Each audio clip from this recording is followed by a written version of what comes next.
Hello, amazing friends of the Ryan Files, and welcome to all the first-time folks joining us on this episode, and it's going to be a good one. I'm bringing back a fan favorite of the show, Sean Barker, to continue our discussion about Flat Earth.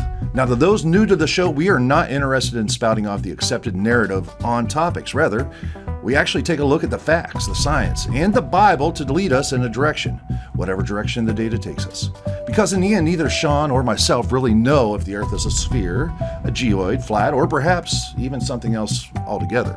But it is interesting that the subject matter of a flat Earth produces a ridiculous amount of ire in those who have chosen to take a side, draw a line in the sand, and not budge on their opinion no matter what evidence is presented. Moreover, you can't even use the term flat Earth in a YouTube or Google search without getting a context notice before your search results appear. Shout out to our unbiased friends over at Wikipedia. And of course, most of the top search results will inevitably be about debunking flat Earth. Why do you think that is? The bottom line is that I don't believe the Earth is flat. But I do believe there's an obvious effort to make sure you never even consider the possibility. Why? Let's dive in. Are you not curious? Curious? Who is this man? Who is this man? This enigma? Yes, a man of many talents, but he is a glitch in the system.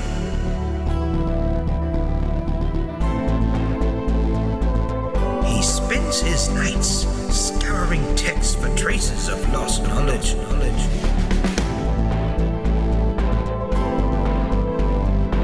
We dare not stand by and turn a blind eye to this man speaking on a public forum. It is all in the file. I present to you on this day the Ryan Files.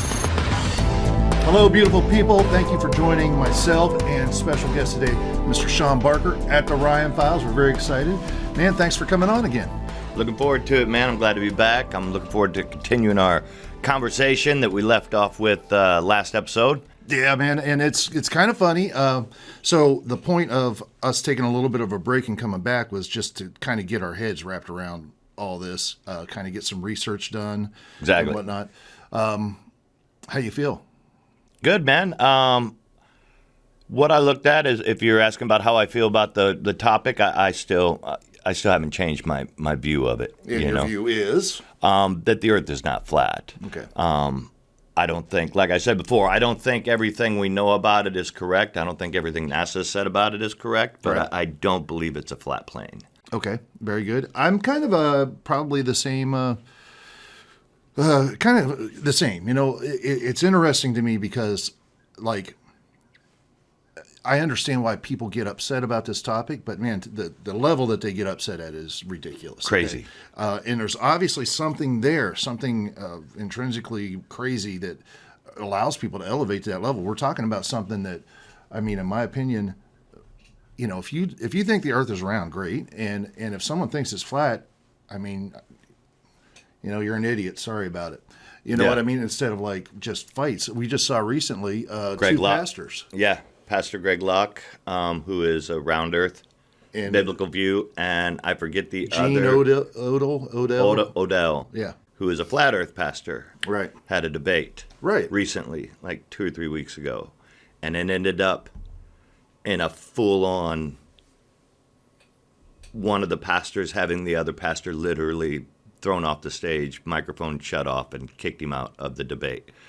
And they knew going into this that this was going to be a flat Earth debate. Yes, that was the whole premise of the debate, and it got really out of control. Out of control in a disappointing way for two pastors, regardless of what their viewpoint, should never elevate something to that level. I think it looks bad on both sides, no matter what your viewpoint is. Like, especially in a live, I mean, people argue, right? People argue the Bible, people argue everything. But the level this went to was really made the church look bad. Yeah, absolutely. And I mean, like, Did anybody, the goal of a debate, I guess, is to, just discuss topics, get information out there. And obviously, if you're debating something, you're trying to prove one side or the other. Or, potentially in that regard, you're trying to win. Did anybody win? No. No. Everybody lost. Everybody lost. And beyond the two sides of the debate, it really made Christians in the church and everybody look like idiots. Yeah. Sorry, but that's it. What it is. It ended bad. Yeah. Unfortunately. Well, listen, we're not going to get into that kind of scuffle. I hope not, because I want to come back. Yeah. But I do think it's interesting. Man, I got a lot of information that I'm excited about sharing. So, of course, when we talked about this, Sean, you were going to take more of the biblical side. Yeah. I went and researched some Bible verses and things. Some that I think definitely point to things not being what we think they are. Right. And then there was a lot in there that flat earthers use that I read, and I'm like, this means nothing. Okay. So I didn't pull those. I pulled the ones that I Well, if you feel like mentioning them, I mean, please Yeah. do, because that might be a good topic to discuss as well. Some of the stuff, of course, I was coming at this from more of a documents and science and whatnot standpoint, because I think both, matter in this debate. But some of the stuff I see raises big questions.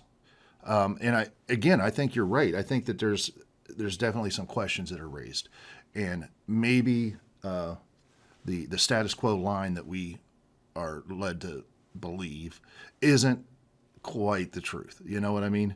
It kind of absolutely. Feels like there's something. Now, is it all flat? I don't know. But the bottom line is there's something awry in this whole thing that is trying to be suppressed and hidden. That's what I believe. Most definitely. Yeah. Most definitely. That's where I'm coming from too on it. Yeah. The NASA model of the universe and our galaxy and our Earth in particular, I think there's something that's not being disclosed there. Well, let's get into it. Why don't right. you go ahead? You want to start us off? Sure, I'll pull up. Let me get my old man glasses on here. All right. I'll be joining you with that. Hey, by the way, last night in the show, Sean did something very remarkable during the finale. Oh, come on. That is awesome, dude. Not just the finale, even during my... You did it during your set? No, not my set, but when I come out and I'll be home for Christmas. The Christmas Yeah. finale. So, yeah, if you have readers, this is something you do all the time. And, Sean decided that he was going to do his final song, which was I'll Be Home for Christmas, with his glasses right here, and the finale, which is awesome. I've done that with those Aftershocks. The headphones? The headphones. And you can't see them that much. Yeah. But I've gone out on stage with those on. Literally have been on a phone call and said, hey, man, I got to go. I'll talk to you later. And the phone hangs up, and I'm walking out onto the stage to start singing.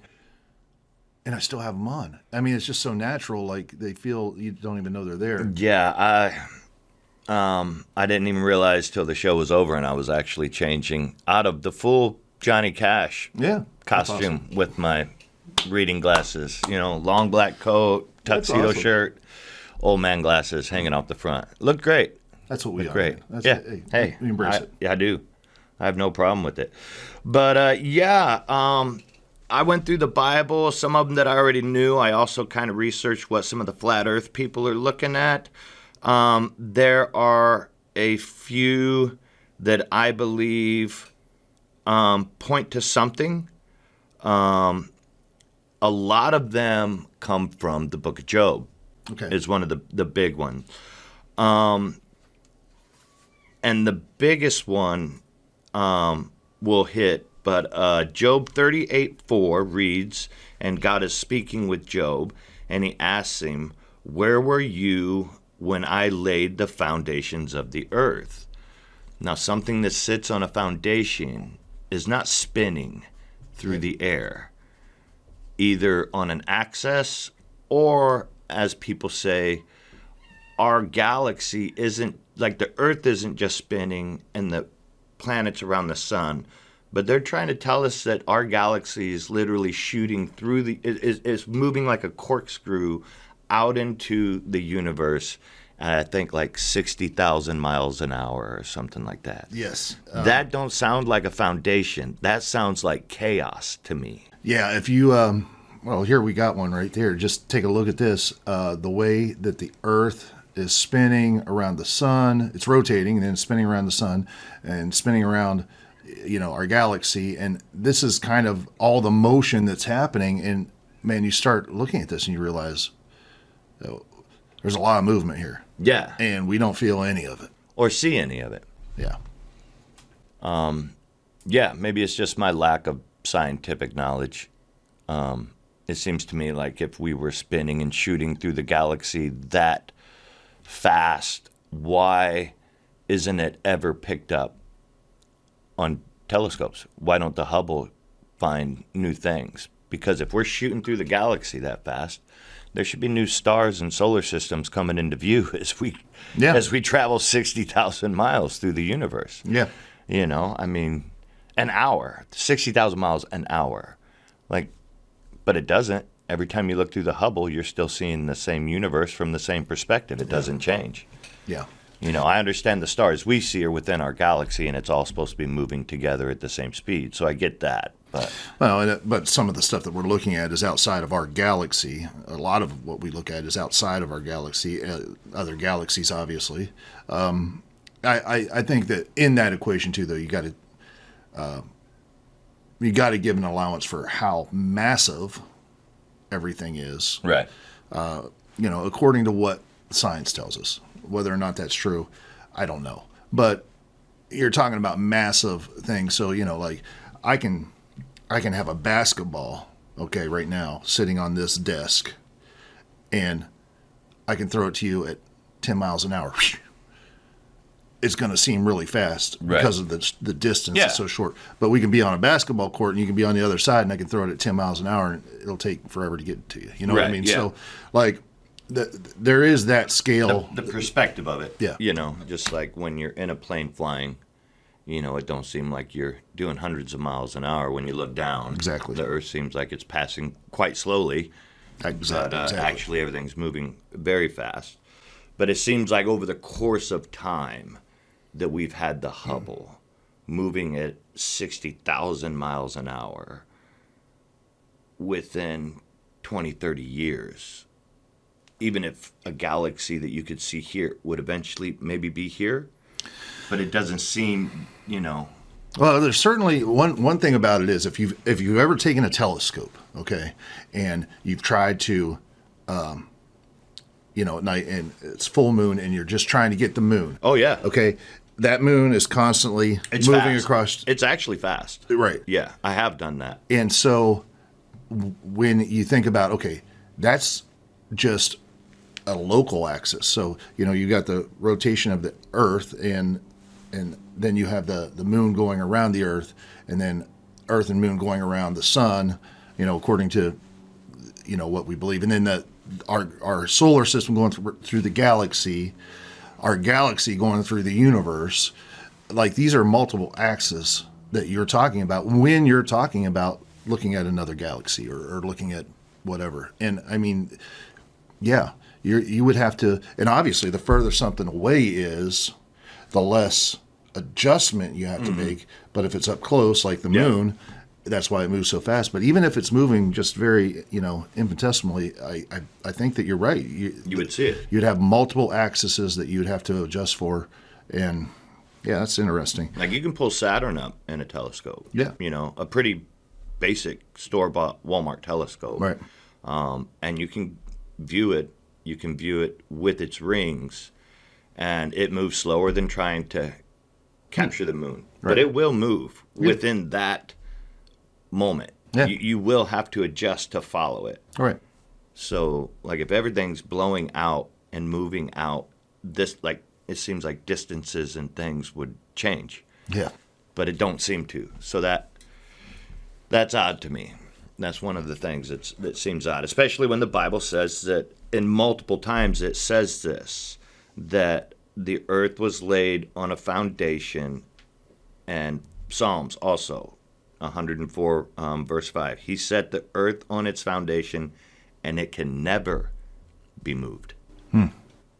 That, again, that is not shooting through the galaxy at 60,000 miles an hour, rotating around a sun at X amount, and spinning in place. Right. It says never be moved. Rob Skiba did some awesome work. He passed away, obviously, but he did some awesome work, and you can see this diagram. I mean, it describes what you just read from the Bible about how it's fixed. It's footstool of God. Yeah. And this is a representation of the flat Earth. Very interesting, but it does have the foundations, like you said. So that's a visual of maybe what possibly is being talked about. Who knows, right? Right. So let's get into, this is very interesting to me, government documents. There's government documents all over the place that talk about flat Earth. Now, as I went through these, I didn't just, search for flat Earth and highlight it. What I did was I just kind of kept in mind, like, okay, what are they talking about? I think in a lot of these examples I'm about ready to share, they're using a flat Earth as a simplified way of calculating things. However, that being said, okay, we have amazing computing power today, all right? There has to be a standard set of equations to figure things out with curvature. Sure. Okay? I don't understand why we are using a flat Earth example to get generalized data. Okay? And especially some of the stuff we'll be talking about. So let me just real quick, I'll just go through a couple of these. I'll leave some links in the description below for these documents if you're interested. And they do change. It's interesting. Within a matter of weeks, I had some links, went to go back to that link, and boom.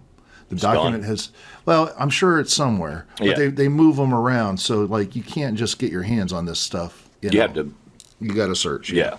So, Army Research Laboratory, user manual for Microsoft Windows edition of Scanning Fast Field program. And they talk about this model works over a flat Earth and non-turbulent atmosphere, meaning the atmosphere wouldn't be moving. So you have this program that is supposed to make adjustments, and rather than it actually making real-time adjustments, it's basing all the information on a flat Earth model. Doesn't make much sense to me. No. Propagation of electromagnetic fields over flat Earth. Boom. That's the title of this particular Army Research Laboratory document. ARLTR 2352. Very interesting. It says it right there. Scale-intensive detection of algorithmic for FLIR imagery. FLIR. For example, in some scenarios, it's assumed that the range is known to within 1 meter from a laser rangefinder or a digital map. In other scenarios, only the range to the center of the field of view and the depression angle is known, so that a flat Earth approximation provides the best estimate. The best estimate would be the actual real curvature of the Earth. Yeah. So I don't understand. It's odd. I don't understand that. Once again, Army Research Laboratory. We have a stack of them, man. Path loss measurements in a forested environment at VHF. We made multipath measurements to provide confidence in the data and get an idea of how well our measurements of the clearing represented the ideal flat Earth. I don't understand that. General equations for motion for a damaged asymmetric aircraft. In this paper, the rigid body equations of motion over a flat non-rotating Earth are developed that are necessary to reference the body's center of mass. Why are we even doing that? I mean, I don't know. And that's the quote that I've heard on other documents. Not just flat, non-rotating. Yeah, flat, non-rotating, yeah. I mean, if you don't take into account, if the Earth is round and spinning and all that, if you don't take into account all these different parameters, it's like, You would think the math would be skewed. Like it wouldn't be. Extremely skewed. Yeah. Yeah. Flight testing a V-STOL aircraft to identify a full envelope aerodynamic model, and basically for Aircraft problems, the state and measurement models together represent the kinematics of a rigid body for describing motion over a flat, non-rotating Earth. Again, I don't understand. These are NASA documents now. The mathematical model of the CH-53 helicopter. The helicopter equations of motion are given in a body axis with respect to a flat, non-rotating Earth. And again, a helicopter, you get into the Coriolis effect, which we'll talk about in a little bit because it's not connected to the actual Earth. Investigation of aircraft landing and variable wind fields. This is a NASA document. Aircraft trajectory model employed in this study was derived based upon the following assumptions. A, the Earth is flat and non-rotating. These are assumptions, and they're talking about the acceleration of gravity being a constant. Airframe is a rigid body. So all the other parameters are like the real thing. Gravity is G, But, yeah, we're going to just do a flat, non-rotating Earth. Doesn't make any sense to me. Again, NASA. Now, is that one for a helicopter also? No. The method for reducing the sensitivity of optimal nonlinear systems to parameter uncertainty, whatever. The ideal assumptions are made with the following: a flat, non-rotating Yeah, it's Earth. over and over and over. Now, something, two little final documents here I found interesting. These are CIA undisclosed documents back in 1949. This is a 100-page document, and as I was going through it, it's like, well, I don't understand all this, but this is a Soviet document that was intercepted by the CIA in 1949. And basically, it says, the dissertation contains a certain formula of the brightness of the sky, taking into consideration only the brightness of the first order and derived on the assumption of a flat Earth and giving some conclusions derived on the basis of this formula. What does that mean? Well, the whole document, if you take it and you start understanding it, is the Soviet scientists were trying to determine why the sky gives off light. Right. Okay? So you have, the sun or the moon or whatever. But why does the sky give off light? And why is it that the atmosphere reflects signals and light in a certain pattern? Without saying it, what it sounds like they were trying to determine is, what is this firmament? Right. Okay?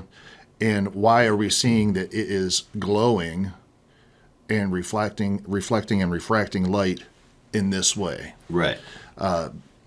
Because if it was just open, it would be different. There's like something there. So that's a very interesting document. And then the final one that is interesting to me as well, 1948. Again, this is a CIA declassified document. Again, it was from some Russian scientists, published in Moscow in June of 1948. The name of the document or the study is Outer Gravitational Field and Shape of the Physical Surface of the Earth. In this study, and it's a pretty big one as well, they're basically trying and arguing that we don't know what the shape of the Earth is. Okay, this is 1948. They didn't know what the shape of the Earth was, and they were trying to figure it out through a number of methods, but it's clear that they didn't know. They call it a geoid, but they refer to a lot of flat things going on, and how basically there's a point in the document that says, people who say that it's round, when pressed, will not give accurate or will not give reasons behind their thinking. And it was very interesting. Okay, this is 1948, obviously. So anyways, these are government documents, in particular CIA, NASA, and U.S. Army documents. There's a lot of U.S. Navy documents out there too, which ironically are very, very difficult to find. They move those around all the time, U.S. Navy documents. But to me, it was very interesting that we have government documents that are talking about flat Earth. They're doing experiments, and some of it was about missile guidance systems. Why are we even worried about, determining, just simplified results whenever you're talking about, Yeah. missile guidance systems. I think that you would need to take into account everything You would think so. instead of just some estimation based upon a flat, non-rotating Earth. On a false scenario. Yeah, and It seems to me like a false scenario. When you're shooting missiles, Yeah. you could hit something like that's an important yeah, thing, right? Like, Yeah. why not use accurate math? yep. We'll get to that a little bit more in a second. So that's, but just so you know, there's government documents out there that talk about a flat, non-rotating Earth. So there you go.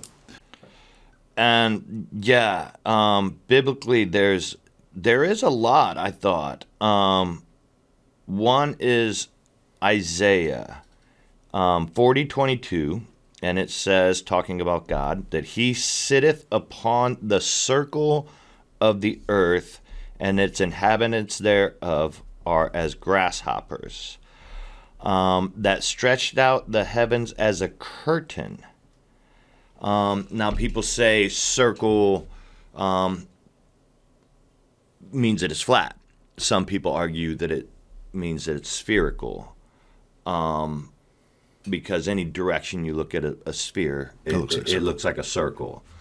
So I looked up what the actual Hebrew, because when you're referencing things to the Bible, a lot of times it's important to go back to what the Hebrew saying was. Because when we translate any language, sometimes things get lost in translation.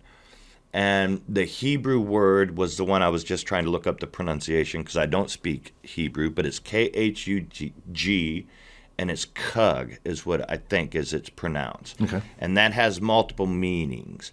But in this one, it can mean circle, sphere, but another one that I found very interesting is that it also means a vault. And people have said, well, that means it's a circle. But when I look at a sphere, I don't see a vault. You know what I'm saying? Mm-hmm. If I look at something that's domed, I see a vault. Right. Right? Take a dinner plate, they have. That's flat. Mm-hmm. And if you put that little metal thing on, that's a vault. Yeah. It's something that something is encased in. I don't see it as meaning sphere. So I found that the Hebrew meaning is vault is pretty interesting when you start getting into the other thing I was talking about, the firmament, and that you had mentioned also, why the sun refracts light the way it does, because the Bible also speaks of a firmament, which is a encasing around the earth, whether it be round or whether it be flat. No question about it. The Bible speaks Of a firmament. And that comes from the Hebrew rakia, I believe it is. Rakia, which is beaten out as if molten metal, yeah, beaten out flat. So it's describing, the Bible, at least the Hebrew rakia, is describing a hard surface. Yes. A physical hard Yes. surface. And just saying. Yeah. And then the one in Joshua about flat earth, to me, it doesn't necessarily point to a flat earth. The flat earth community thinks it does. It's Joshua 10, 12 through 13. And this is talking about the battle of the Amorites and the Israelites. Okay. And it says, and spake Joshua to the Lord in the day when the Lord delivered the Amorites before the children of Israel. And he said in the sight of Israel, Sun, thou stand still upon Gibeon, and thou moon in the valley of Ajalon. And the sun stood still, and the moon stayed, until the people had avenged themselves upon their enemy. And then it goes on to say that the sun stood still for an entire day. Right. In our model of the earth that we have from science, if that was actually to happen, and like I said, either the Bible's all true or forget it. It's got to be all or nothing, because if it's not all true, then you can't take it for a religious or a spiritual thing, right? It has to be all correct. And if it says the sun stopped for a whole day, my view of the Bible is the sun stopped for the whole day. If that was to happen, that would be the most cataclysmic thing, because that would mean the earth had to stop spinning. Yeah, and that's the big problem right there. That is the big problem. All this other stuff, I'm referring to the Bible stuff. Yeah. All the other stuff you can kind of... It's conjecture in a way. But this is in a geocentric, meaning a globe, in a solar system, everything else. Now, I'm not saying that God doesn't have the power to, stop everything and not have it be a cataclysm. I'm not saying that. But when you're talking about the sun stopping, you're talking about the earth not rotating. Yeah, because the sun don't move. Okay? We've established that scientifically, that the sun don't move and the earth rotates and spins around it. So that's what's happening. The earth spinning, boom, just stops for a day. And, in this case, it would mean that side of the earth for 48 hours or whatever had direct sunlight. The other side of the earth had nothing. And if you start looking into other planets that are tidally locked or whatnot, how that affects the temperatures on both sides is interesting. But yeah, so, and they, again, we'll get to this. There's another reason with the Coriolis effect, that basically says that the earth, the atmosphere, everything is all spinning with together. the earth. Correct. Okay. Now, if the earth stops, does the atmosphere stop too? Or does the earth stop and the atmosphere just keeps going? In which case, that'd be a whole nother... the planet would be wiped. Yeah. Well, like that. How fast does it say the earth spins? It's like 1,200 miles an hour or something. Have you ever been in a car and somebody slam on the brakes? Yeah. Imagine the earth is spinning. That's what holds that's all the gravity, everything is based on this spinning globe. And that just ceases. Yeah. All at once. Yeah. Literally everything that wasn't nailed down would just go flinging in all directions. Yeah. Like being in a car and somebody slams on the brakes. Like no matter how fast you're going this fast, the car's going this fast. So you don't feel that when you're in the car. But when they hit the brakes, you feel it. Yeah. You feel it through the windshield if you don't have your seatbelt on. Yeah. So like that to me is a really, really odd verse in the Bible. And I'm with you, God made the whole thing. He can stop it or start it however he wants. So I'm not saying that points to it being a flat earth or any of that.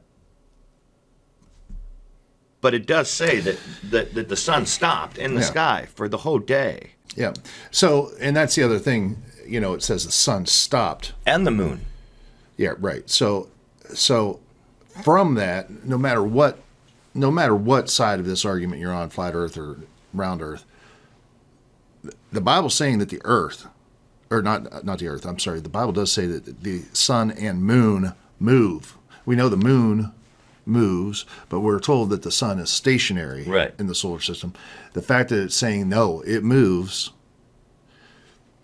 Yeah. I mean, because listen, if God Why wouldn't he say stop the earth? Right. If God can stop the sun, he can obviously, in a flat earth model, if he can stop the sun, okay, well, in a round earth model, he can certainly stop the earth and everything's still going to be fine, okay? That can happen. But I'm just saying, though, all that aside, he's saying that he stopped the sun from moving, meaning that the sun was moves. moving. Yeah. Which is very interesting. Very interesting. Yeah. Not only does he say to stop the sun and stop the moon, he says it in where to stop it. Yeah. The moon's going to be in this valley and stop the sun over, like, you stop here and you stop there. Right.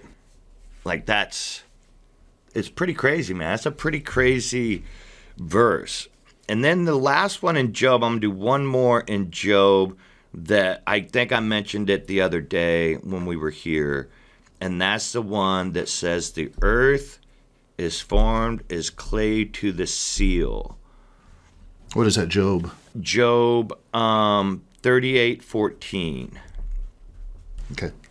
That one about, like we spoke of, when royal edict or something was put out, there would be wax or clay, and then it would be pressed down, which would leave the impression of a seal.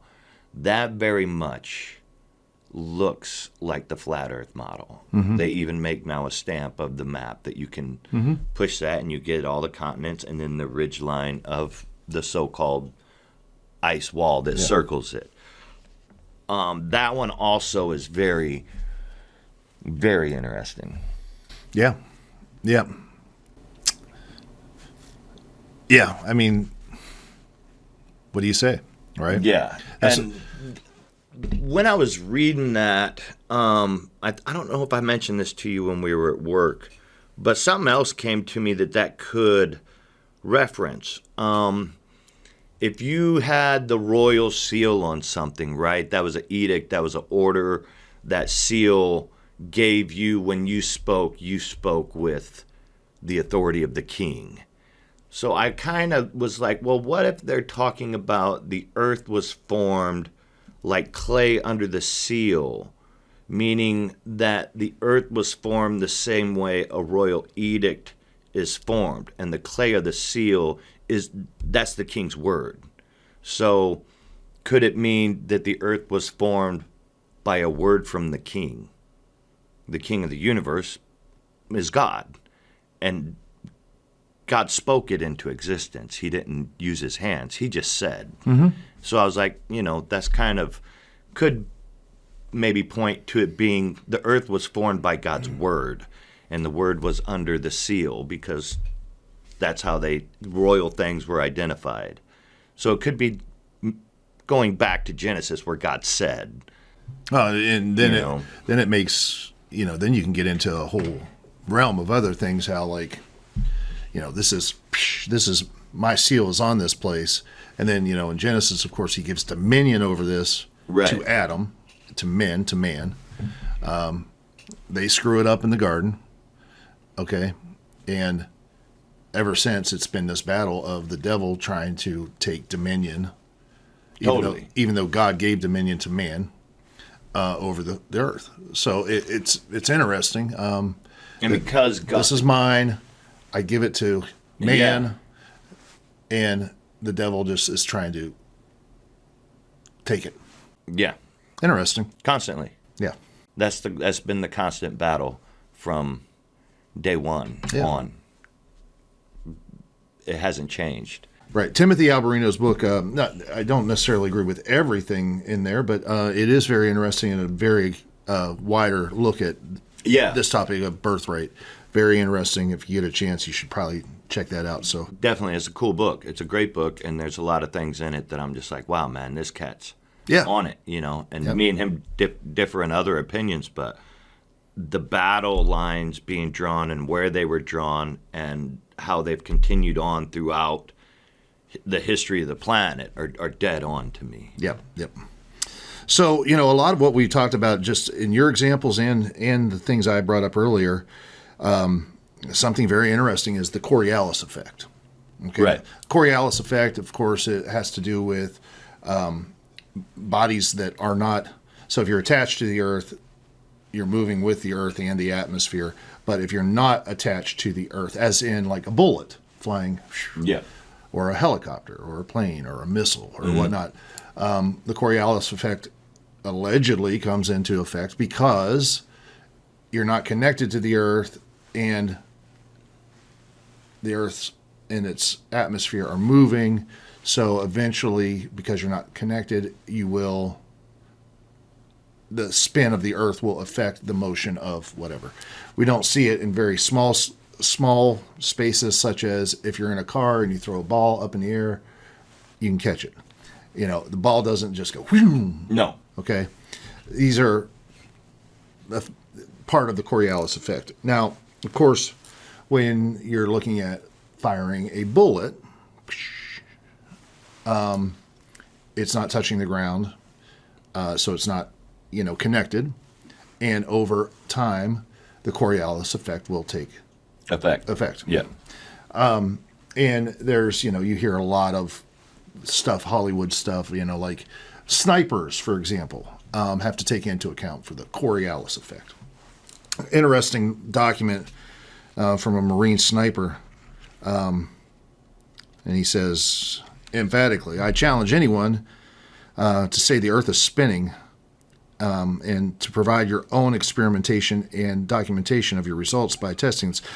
And he's providing his own experience as a trained U.S. Marine. And he talks about how he was a weapons specialist throughout his career. He was a U.S. Marine infantryman, weapons platoon sergeant. Never once used the Coriolis effect when firing long-range weapons. Straight line trajectory is how weapons fire. It's called the line of departure. He goes on to say things like, mainstream science tells us that everything inside the atmosphere moves with the Earth, and we don't feel the spin because of the conservation of momentum.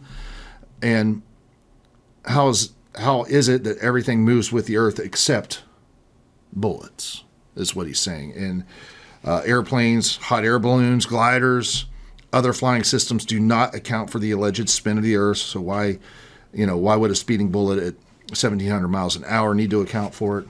And then finally, probably the most amazing advice about that is the manual for learning how to be a Marine sniper has no mention of Coriolis effect, FMFM 1-3B sniping, U.S. Marine Corps manual.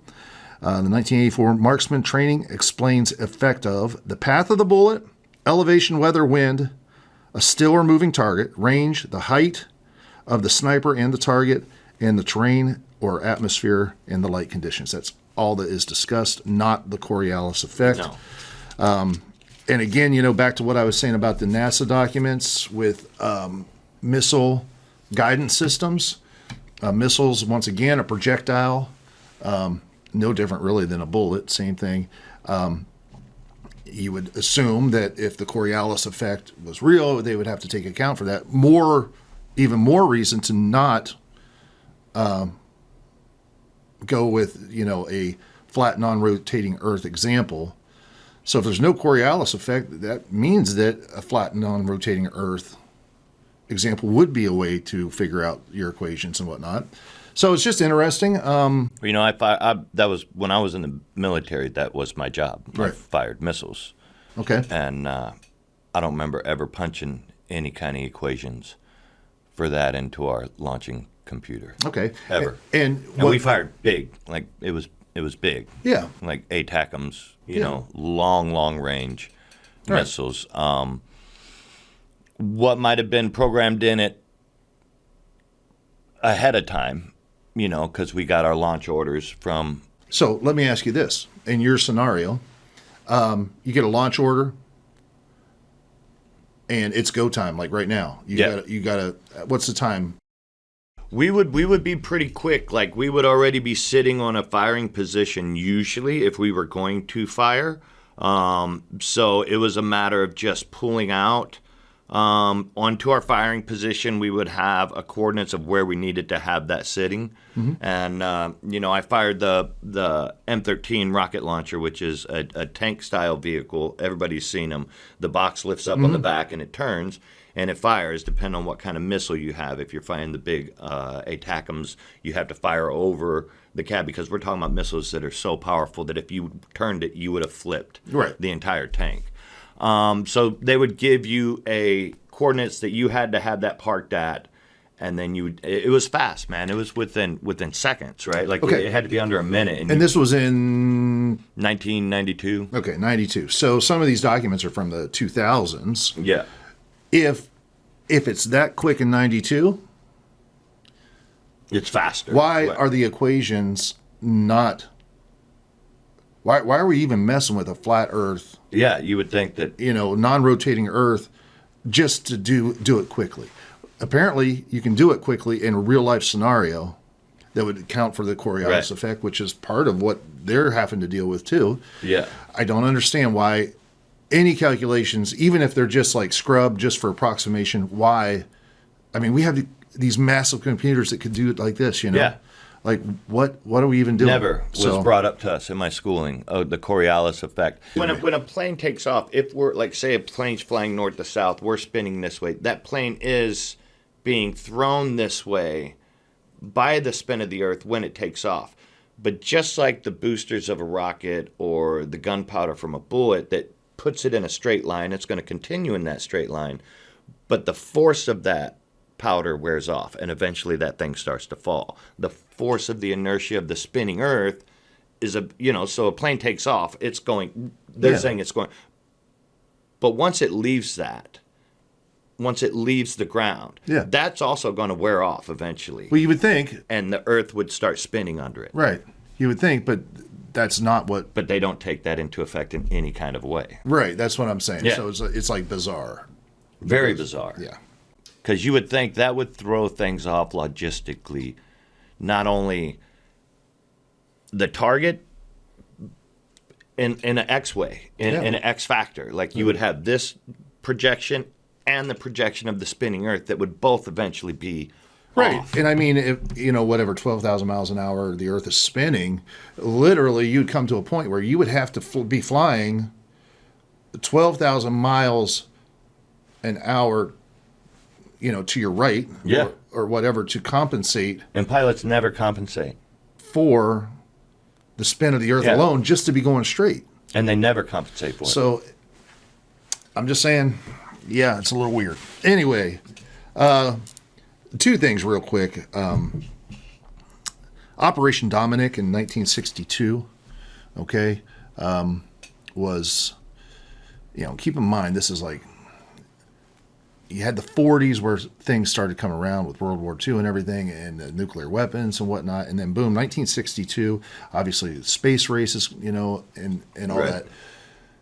And it almost feels like, oh no, we hit something. Or this is after Operation High Jump, which I'm going to talk about both of these. Actually, let's start with Operation High Jump, which is 1946, 1947. So Operation High Jump, basically, they went down to Antarctica, and there's this 150-foot ice wall all around, which, according to flat Earth people, is what encloses the oceans of the world. Right. And if you look at a flat Earth model, that's what it is. Antarctica is at the outer ring of that. Beyond that ice wall, eventually you're going to get to the base of the firmament, so on and so forth. Yeah. Like the Truman effect. Yeah, exactly. Exactly. There's theories that Operation High Jump in 1946 and 47, they discovered in Antarctica the base of the firmament. Part of the reason why nobody can go down there unless you're part of one of however many governments that are part of the Antarctic Treaty. We don't want people to see that firmament. Flight paths and whatnot don't normally go over Antarctica. These kind of things happen in real life, which kind of just makes you wonder why. Okay. Yeah, it's interesting. We fly over the North Pole all the time. Flights do, but not rarely do you see anything, Antarctica. Across Antarctica, yeah. So anyways, the bottom line is a few years later, a decade later or so, we get to 1962. And we have Operation Dominic, which means of the Lord. Part of Operation Dominic was Operation Fishbowl, where they did high-altitude nuclear testing. Now check out this video. This is one of the bombs that have high-altitude nuclear bombs. Does that look like that's hitting something? Yes. I'm just saying. And I've seen others. Yeah, there's others. Where people have shot rockets off that apparently seem to hit something. Yeah. And, the amount of money, too. Just last night, as I was going to bed, I started watching a documentary about Operation Dominic. And it was a U.S. government film from the 1960s that talked about what all the exciting things. Hey, I love those old films. Oh, yeah, they're great. Operation Dominic, and it goes over the whole thing. And man, the amount of men, personnel, I mean, this was like a full-scale war effort. Yeah, it's millions, massive billions now, but I think it might have been billions back then. In the 60s, yeah. It was like all over the Pacific Ocean. And they had, not just places where they were exploding these bombs, trying to, in the atmosphere. And of course, it was under the guise of like, basically they're looking at EMP stuff and whatnot. I get that, but man, the amount of money, personnel, men, everything that went into Operation Dominic, it's like a full-scale war. Yeah, it's massive. That was going on, and like that's all taxpayer money too. Like we didn't have a war in the I don't know, man. It's a lot of personnel and a lot of money was spent on this. For some reason, it was highly important. We had to do this, and of course, once again, you see that explosion. It looks like it's hitting something. What would it be hitting? Well, according to the flat Earth theory, it would be hitting the firmament. According to the Bible. Yeah. And again, firmament in the Bible, vaulted dome, kind of like a yurt. There's a great one in the Bible. Rakia. Rakia, again, is, beaten out as if metal, hard surface. So, pretty interesting how Operation High Jump and Operation Dominic, U.S. government, could have played a role in part of this. And obviously, too, back to Operation High Jump, that was led by Admiral Byrd. Which we're going to get into Admiral Byrd. He's an enigma within himself. Like, he's a whole nother story in itself. Yeah, so Admiral Byrd also did some North Pole expeditions, which I'm going to do an episode of where I read you his personal log. Yeah. And what he found at the North Pole, which will blow your mind. So, anyways. Interesting.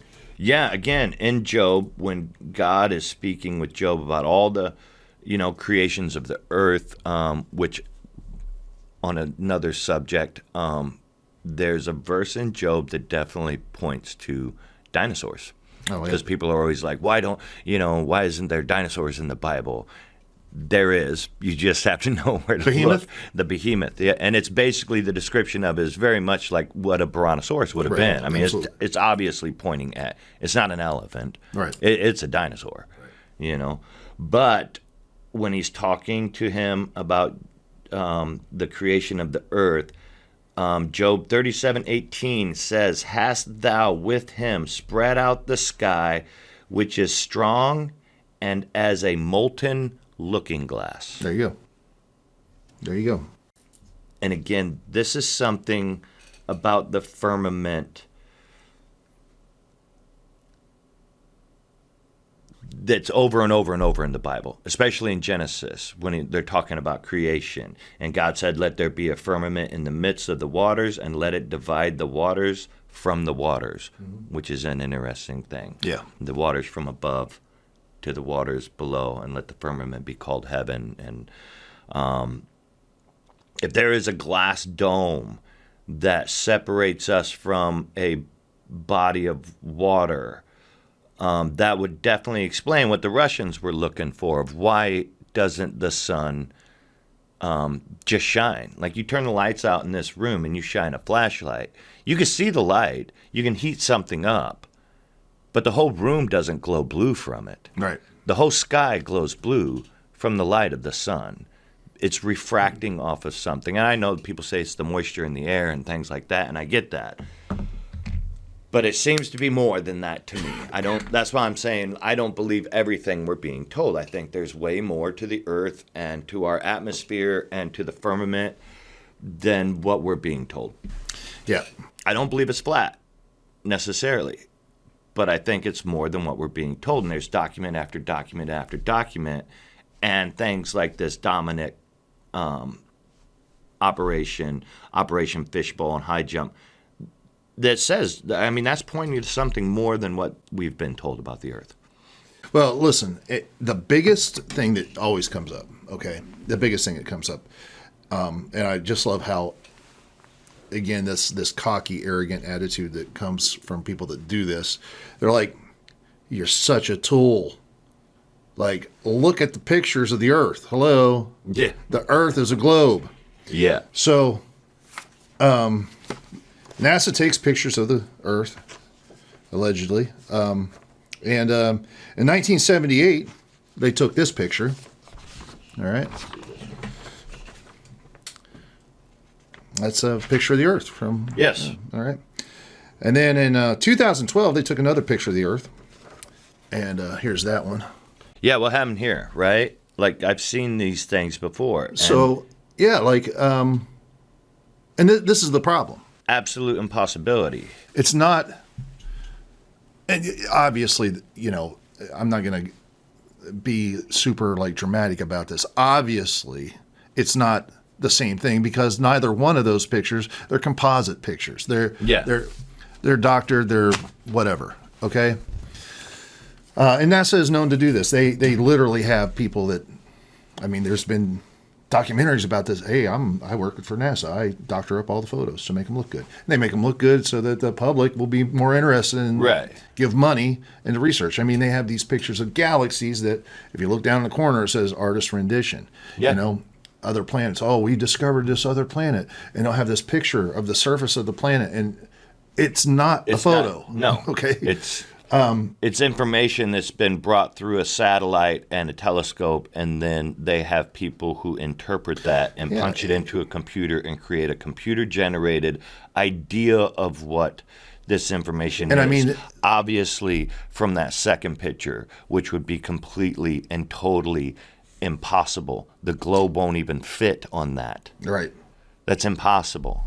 Yeah, and it's obviously probably too a political thing to make North America, United States look bigger and stronger. Yeah. But yeah, this is evidence not that the Earth is round or flat. It's just simple fact that if I can't trust you, to just present honest, undoctored images, if I can't trust you on one thing, I can't trust you on a lot of things. Exactly. And you know, there's zero reason why you should be lying or hiding this, but this is what we end up getting.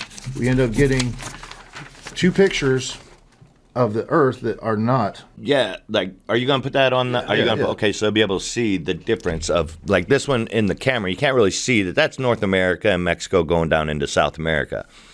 And that picture on the other one is also North America going down into Mexico, and you can't even see South America because it's so gigantic. I mean, it's way over here, but like, it's crazy. And obviously, you could have a different aspect angle, but this, I mean, dude, look at Florida. Yeah, it's impossible. Look at Florida. North America is literally the North Pole. You know what I'm saying? Like Illinois and Chicago. The in this one from 2012, you said. Yeah. Like. Lake Michigan would be on the North Pole in that picture almost. I mean, yeah, say that the camera's down here, though, shooting up, but look how much of the Earth it takes up. It takes up. Yeah, this is like 3/4. Yeah, and so it's just like, and look how big Florida is. I mean, Florida is. Yeah, it's gigantic.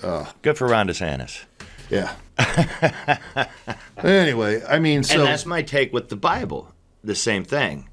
If I can't trust everything, why should I trust anything? Yeah. And for me, the Bible's the Word of God. So if it says something, I believe it. I believe it. I have to.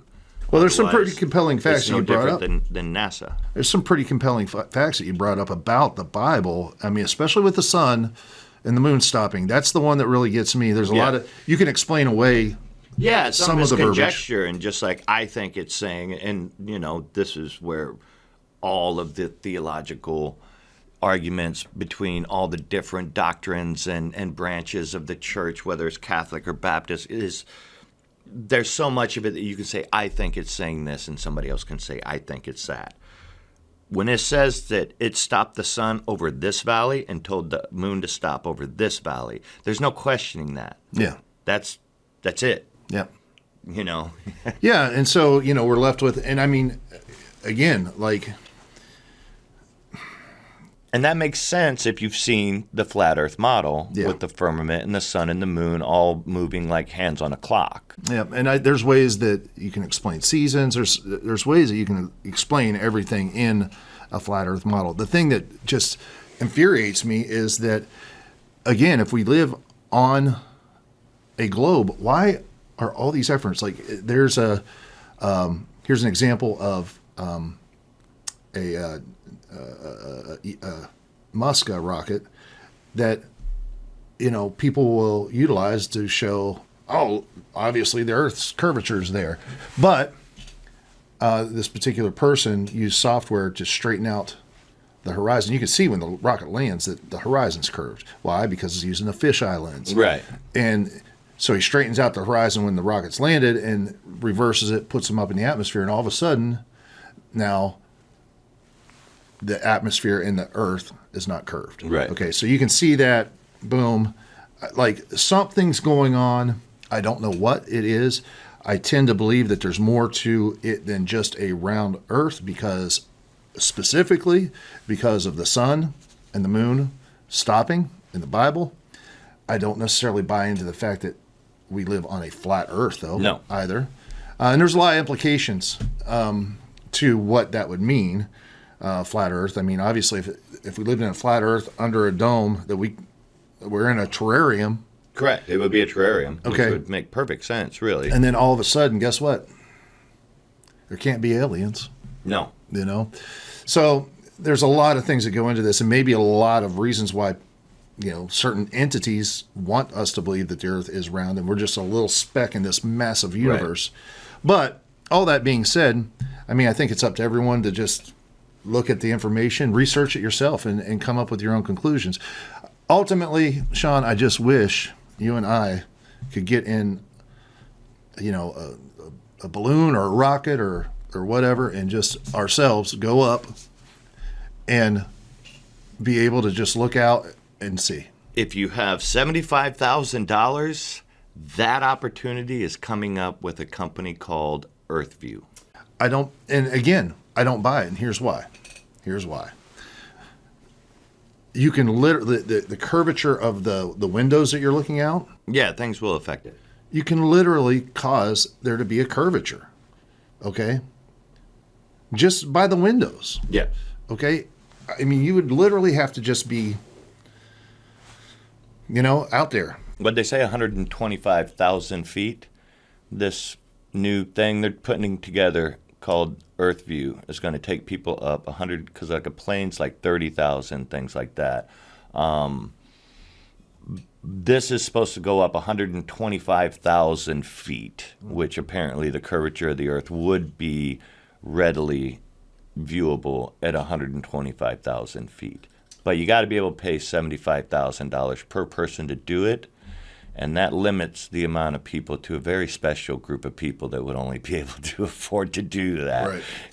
That might be otherwise invested in a globe model of the Earth. Yeah. Right. Yeah. I don't know, man. Like we said before, though, and for everybody out there, whether you believe that the Earth is a globe or you believe that the Earth is flat, it has no bearing on your ability to be saved and go to heaven. I don't believe that it affects salvation in any kind of way, or your faith in any kind of way. And I agree. And there are people that have argued that. And the dispute that happened between Pastor Locke and what was it? Odell. Almost kind of the way it ended kind of seemed that way, right? Mm-hmm. Like you're a heretic because you don't believe the Earth is round. I don't believe that. I'm sorry, I don't feel that way. I think that's a wrong way to approach it, especially to people that aren't Christians or don't have that same Christian view when they see something like that, right? Like our job as pastors, well, not my job, but as Christians and pastors isn't to prove whether the Earth is flat or round to people. Right. It's to show people the path to salvation, and this doesn't have a basis on that. It plays no part in it. Yeah, and I mean, I think that you can be strong in your beliefs. Yeah, sure. It's good to be. But also, I think that there's a, I don't know, it feels to me, and listen, I could totally be wrong, but it feels to me a little bit amateur-ish, or not maybe mature in your faith to literally try to destroy someone of an opposing viewpoint on this. There's two guys I know with all my heart that are Christians, Rob Skiba, who passed away, Correct. and Timothy Alberino. Correct. Okay, both Christian dudes, brilliant guys. And I'd love to have those two have a debate. Right. That would be Timothy. Fun. Yeah, but Rob, Rob got to a point kind of towards the end where he was like, yeah, kind of questioning your faith, and Timothy's very, outspoken about, he's you're an idiot, very to the point. Yeah, like literally. Yeah. So and yeah, I don't fall into because I don't know. And me and Timothy have that. Even though I love his book Birthright, and I think he's dead on with some things, me and him have things that we completely would disagree about if we met. Completely. And probably even argue about. And he would probably tell me I'm crazy and I don't know what I'm looking at and things like that, which would be fine because my opinion is, all right, well, that's cool. When we get to heaven, we'll find out because we'll be shown all things, and we can shake hands, laugh, pat each other on the back, and walk down the golden streets together. I'm not going to tell him you're not going to heaven because you believe this and I believe that, right? Right. But don't you think it'd be fun if we could just maybe figure out a way to just, I don't know, maybe test a hypothesis? Yeah. I mean, you can read as much as you want, right? You can read what other people have done. You can, but yeah, I mean, of course, like you were saying, if you could shoot up, into space and look down on it yourself, would be great. If you could do some other things, yeah. I was thinking, I'm going to throw this out there, and you just tell me what you think. So, if you have the curvature of the Earth, which, we know what that is. And if you pick 2 points on the Earth, let's just call them X and Y, okay? Well, if they're far enough apart, obviously you're not going to be able to look over the horizon and see the other point. You can even determine the amount of distance that the Earth and like the line of sight would be. Right. So, there's an equation to figure. So, we live in a very interesting place here in Branson, Missouri. We live close to Table Rock Lake. You're a fishing boat captain. Yes.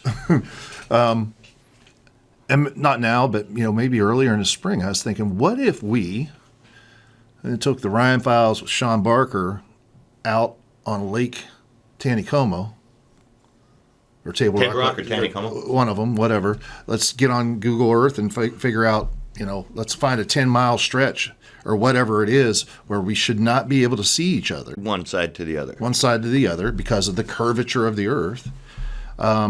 Get on 2 shorelines, have communication with radios and cell phones and be able to go to the points in boats, high-powered lasers,